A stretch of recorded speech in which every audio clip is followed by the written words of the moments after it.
And another fun thing is like YouTube and Facebook, they'll start the stream at different times. So, okay, I've got the signal. We are live. This is Between Two Services. I'm Father Dana Lockhart, and I'm joined today by Dr. J. Box, our esteemed chair of our Stewardship Committee. And we're going to talk a little bit. This is an appropriate Sunday to talk about stewardship. I think we'll read in the gospel lesson this morning, Mary anoints Jesus with very expensive, pure nard perfume, which I always, and then kind of Judas objects and says, hey, couldn't we have sold this and given the money to the poor? And so it's kind of there are lots of stewardship themes on this Sunday in the lectionary. And so I think it's appropriate that we sit down and we talk about this. I wanted to start with, who's on your committee? Well, we're very blessed to have some experience in stewardship on the committee again this year. We have Patrick Hall and Rachel Foley and Catherine Harper and me. And I'm serving as the chair this year. Fantastic. And this is what I'm most excited about, because usually we appoint a stewardship committee, and then at some point late July, sometimes late August, sometimes early September, it's like, oh, well, we've got to get together and do something. But your committee's already been active. What have you done so far? Well, we started meeting in late January, and then we were very blessed to be able to participate in the Episcopal Church's College of Bishops training for stewardship. And it's a class called Project Resources, and it meets for 5 Sundays and 2 hours each Sunday, and it provides us with some background on the role of a stewardship committee and what they should be doing in fundraising. And it was a very good class. It taught us quite a bit. All right. What was one of the things that you learned from this? Well, there was a lot. There were many different good lessons we learned, but probably the best thing we learned was the importance of starting with the why. And when you say that, a lot of times in stewardship, we too often start with the what. The what is, we need everyone to pledge so much money this year, right, so let's go pledge. And instead, the importance was to talk about why. Why as a church, why as a faith community is it important for pledging? So one of the things that the committee did is that you had to kind of work on drafting at least, of the beginning of a why statement. Why St. John's? Why do we do what we do? And of course, that's always a work in progress and refining. But I think you've already you've already produced some things that we can implement this year. So why stewardship? What is our why? Well, we felt like it was important to go back and reflect off of our mission statement here at St. John's, and also look at what we do, what we believe as a faith community. And so from that, we developed a stewardship why statement. And I think it's very good. So let me share it with you. We at St. John's believe that God loves and accepts everyone, that we are called to be that love and share it in our church, our town, and in the world. St. John's is a community that embraces the rich tradition of Anglican worship, encourages people to grow in the faith they profess, and believes we ought to live so as to make a difference in the world. That's a pretty good why. We thought so. Yeah. It's a lot more compelling than, we've got these bills to pay and this stuff to fix. Yeah, and exactly. you know, yeah, no, that's great. Um, so like when we talk about stewardship, we often talk in terms um, of different categories. There's like time and talent and treasure because we like alliteration. But really often we find that like the time and the talent ends up being the easy part of that. And so we're always kind of telling the stewardship committee, hey, you know,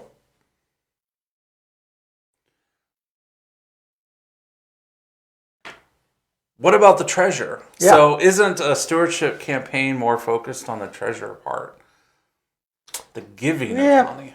Well, let's go back to the why statement. Let's go back and focus on the why statement. In the why statement, you'll see that we focus on love. The love for one another, the love of the Episcopal Church and our liturgy. And more importantly, we want to share that love with others so that they may join us in this rich tradition and in spreading our Christian faith, because we realize that through our actions, we can make a positive difference in the world. And certainly, giving of your time and your talent helps make that happen. Right. But we also need people's treasure.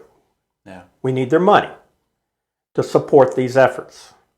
You know, our ministries cost money to operate and to expand. Our buildings, unfortunately, need dollars to keep them up. And our clergy and staff, we have salaries to pay, and we need to be able to support that. So giving of your treasure does become a very important part of what we do on our pledge every year. Right.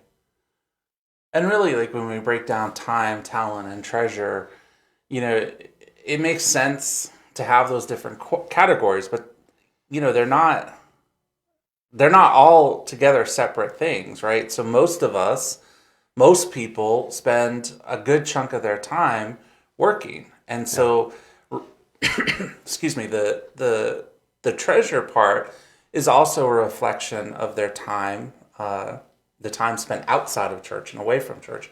And the talent that God has given them, apart from whatever talents they share at the church, they share talents in the world. Yes. And so really monetary contributions is kind of bringing our whole life together to support God's mission. Absolutely. And so I think one of the things when it comes to stewardship, I remember being a young adult and serving on the campus ministry board at UK, and for the first time in my life, like really looking at a church budget. And I just remember being astounded, like, wow, this place costs this much money to operate? I mean, it's really kind of eye-opening if you've never thought about it. Right. And, you know, given that we don't own, St. John's doesn't have any oil wells, and I have had churches that did, and they can be nice to have, and we don't have a gold mine. Really, we're dependent on the contributions of our members. And so I'm wondering, given that, you know, you have this excellent why, have you started to set goals for this campaign and to help people see, you know, how blessed the community is that we are as a parish? Like we just, you know, it is like, I think reading the church budget is an eye-opening thing, in part because it's really eye-opening. It's sort of like people give this much money to do all of these things already, which we should never like minimize. I mean, it's such, everything we do is a testimony to people's generosity and faithfulness. But But at the same time, it's good not knowing that, we don't have another form of revenue that's coming in. That means that you have to, as a committee, set goals for the coming year. And I'm wondering, what's the committee done in that regard? Well, you mentioned about budgets and developing budgets and the cost of running a parish. And, the vestry's finance committee helps draft that budget on an annual basis. And you take input from the different ministries on what it costs to do their work, and a expense budget is kind of drafted. Then you go out in the pledge campaign and stewardship campaign, and you see what kind of money has been pledged, and does the money that's been pledged match up with the expenses that are out there? Yeah. And you're hopeful that it does, but in many cases it doesn't. But a goal should always be to bring in enough in pledge commitments that says, if everything works well for our family, we're going to be able to contribute this much this year. And by doing so, we will help the church be able to meet its mission, to do its why that is so important to our community and to our faith community. And so this year we looked back at the past years, and our annual pledges have been, for the last 3 to 5 years, somewhere between $165,000 and $171,000. With that $171,000 being before the pandemic. Right. Things have gone down in the last couple of years. And so we said, let's try to get us back above that 171 and raise it a little bit more so that we can expand our ministries and do more, because we don't want to be stagnant. We want to grow. We want to grow our church, and we want to spread that love. So we said, well, 171, 165, whatever it has been in the past, let's do something that's a stretch, but let's tie it to our 175th anniversary, because this church has been around for 175 years. We'll be celebrating that in June.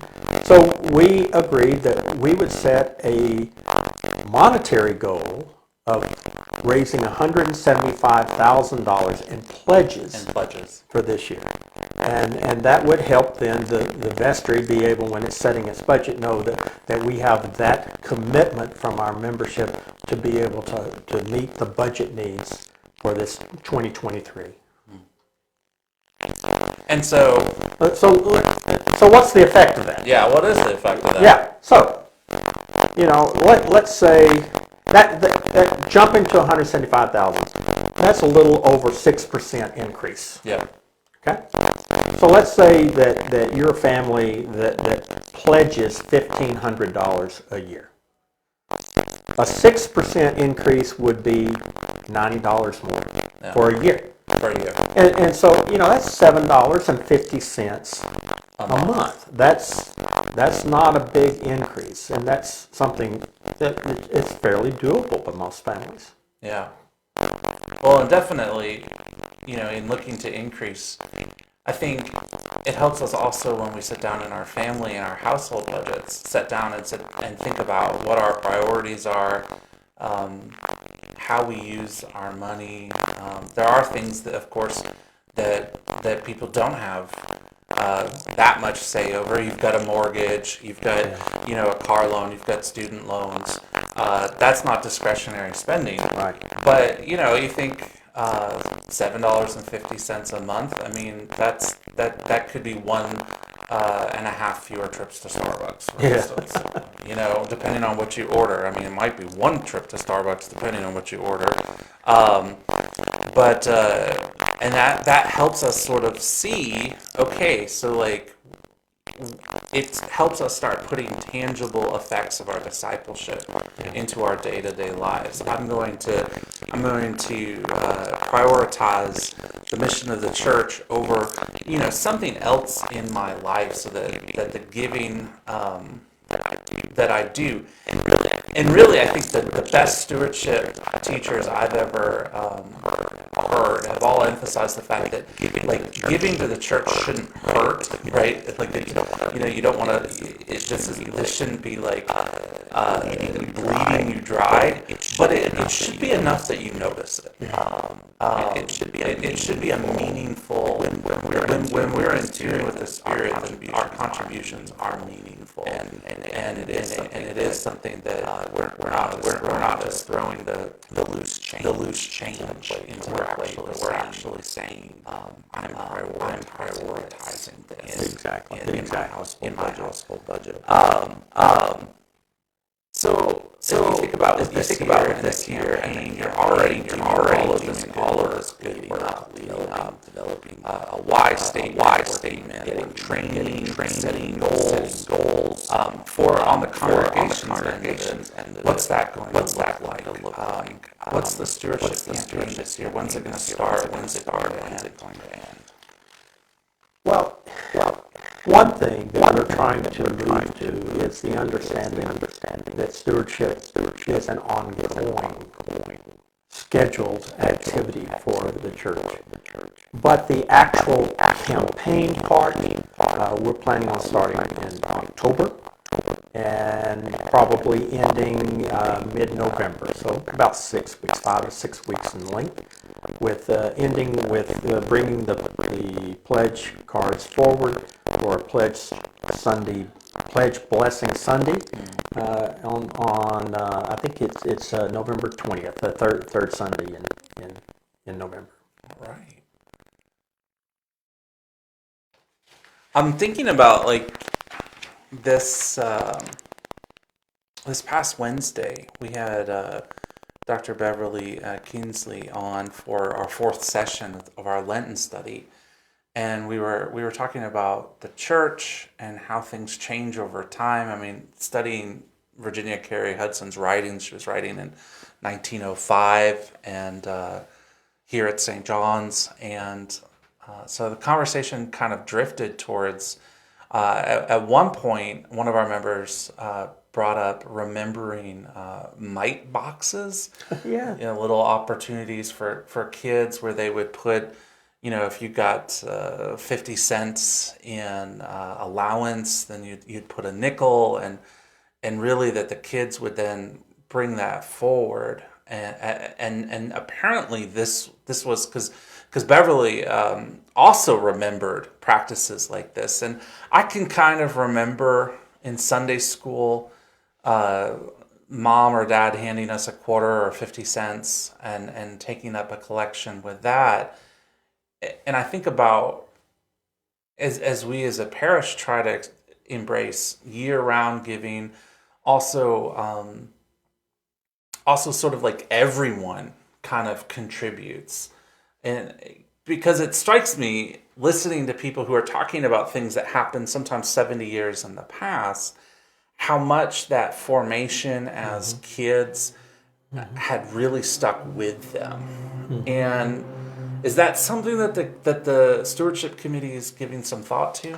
Yeah, yes, we are. And one of the things that we learned in Project Resources training was to really involve the children of the church, the youth of the church, and let them see why we do stewardship, why we do help our mission of our church through our giving, through our treasure. And so we are planning on involving the youth. We look at the generations of our church, and there's some very interesting statistics for us. 64% of our membership is in the boomers or silent generation age group, which is 57 years of age and up. 64%. And of that age group, 2/3 of our giving comes from that age group. Right. So then we look to the next two generations, the Gen X's and the Millennials. They make up about 27% of our membership, and they contribute about 23% of our contributions each year. So it's not that far from percentage of contributions, percentage membership. That's correct. At 27% millennial Gen X, that's pretty healthy for an Episcopal parish. This is good information for me to have. Yes, yes. And in fact, what we see often is that the millennials and even our younger Generation Z, our 24 and under, they tend to give more than what they've pledged, which is a wonderful thing. We would like to see them fill out a pledge card more, because many of them in the millennials and Gen Zers don't fill out a pledge card at all. Right. We want you to fill out a pledge card. We do. Because that helps with the budget. But we appreciate the fact that you contribute to the church, whether you filled out the pledge card or not, because that's very, very helpful for us. Yeah. But at the same time, we want to influence our youth and our children to also participate in that process. And maybe we can find a way to get them to fill out their own type of pledge card that helps us in saying our youth have said and committed to this. Which is so funny, because again, it's not really about meeting a budget. Like, we're not looking to balance the church budget on the back of 7-year-olds. No. It's really about it's really about faithfulness, and I think lifelong generosity and commitment. That if someone makes stewardship commitments early in life, then, as we've seen talking to some of our older members, that's stuck with them throughout their lives. And of course, we all hope and pray. It is our prayer that as we age, we accumulate more assets. And so it's not necessarily a surprising thing that older members give a higher percentage of the budget. What we want, though, is for everyone in every age group and every demographic to feel like this is their church, that there's some ownership, that their contributions matter, and that they're making a meaningful contribution to what we all do together. And so for a 9-year-old like Bia, that might mean putting $1 on the plate. For someone like me, it might mean putting a $20 on the plate. For someone else, it might mean some other kind of contribution. But we sort of, if everyone is participating, then we can simply do more together as a whole church, rather than, because that too sometimes comes into church stewardship. It's sort of like, oh, well, the wealthy members of the church will give, and what you find is, there are people who are exceedingly generous, but all of us contribute and make everything else that we do possible. Yes. That's awesome. Is there anything else about the 2023 stewardship campaign that you want to share? Well, thank you for having me. We believe that, like I said, it's a year-long activity, and not just a couple of weeks or 6 weeks during the year. And so you'll be hearing more from us each month as we go along. But we look forward to embracing our why statement and living out our why statement here at St. John's, and look forward to doing more with you and the Stewardship Committee.